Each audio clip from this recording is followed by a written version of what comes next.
So Connor was our firstborn, and everything went perfectly in terms of pregnancy, other than he came 3 weeks early, and we were very excited to welcome him. He was just a normal, really happy child.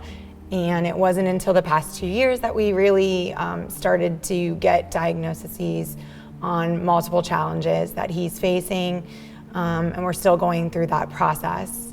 Our son Connor has spastic diplegia, cerebral palsy, ADHD, developmental dyslexia, and sensory integration disorder. We're currently undergoing genetic testing, looking into rare disease, and actually preparing for surgery in the next few weeks. Yeah, I think that one of the things that certainly has bubbled up in me is when I was a child, I had open heart surgery twice, and I could see how it impacted my mother and my family and the family dynamic, and watching Connor go through things that he may not grasp and that we know a little bit better.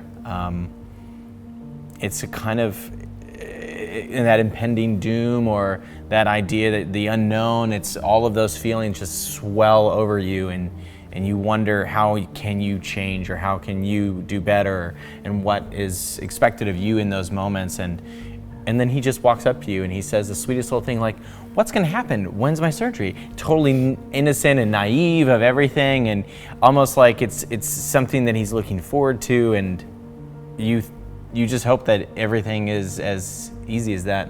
Yeah, I think the emotions for me have been an enormous roller coaster.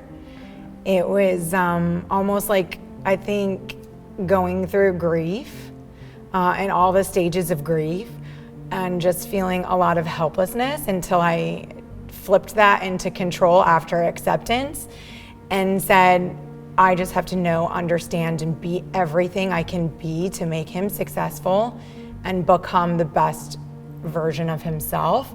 And that's when I think I started to get a little bit more on the positive side. But we struggled. We went through just about, I think, every emotion, and we still do, depending on what we're doing that particular day.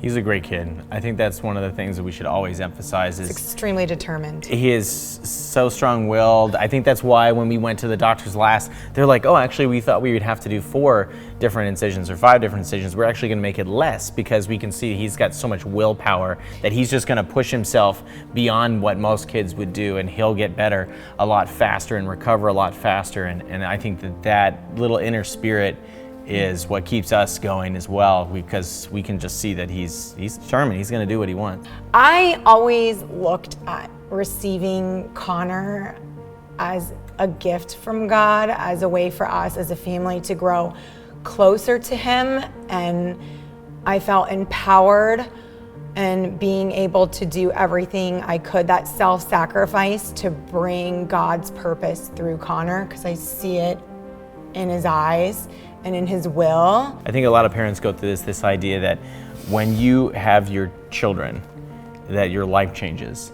And as I mentioned earlier, I had heart surgery twice as a child. And so when we moved here, she pressured me to go and keep up with my heart appointments. And they started getting more and more and more as time went on. But I understood the purpose. I understood why I needed to do all these things, because I had 2 little children at home. I had a wife at home who were depending on me, and that idea that I needed to keep pushing myself and do all that. And I just think then at the same time, I hope that I get to see everything. I hope that they get to see everything, that Connor doesn't like go downhill or miss out on things. So I love experiencing God as self-sacrificing through Jesus' love when I see Weston, our littlest one, with Connor, because setting that example and understanding, and Weston is a child of God, and when it comes to his brother, he will stop what he's doing, take care of him. He asks if he can put his braces on his legs for him. He is there, and some days you can see that his patience is being pushed, but he pushes it all down because he knows that Connor needs him, and that's what mommy and daddy would need from him too. So I love it through Weston.